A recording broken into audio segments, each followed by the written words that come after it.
யோகிராம் சுரத்குமார், ஜெயகுரு ராயா. மகான்களின் பொன்மொழிகள். சிலப்பதிகாரம் கூறுகிறது, விதி வலிமை வாய்ந்தது, தவறாமல் அனுபவித்து ஆக வேண்டும். எனவே அறத்திற்கு மாறான செயல்களை விட்டு நீக்குதல் வேண்டும். பதிகம் 11.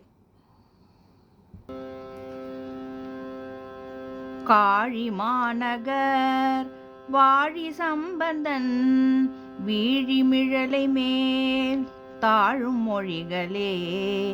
காழி மாநகர் வாழி சம்பந்தன் வீழிமிழலை மேல் தாழும் மொழிகளே.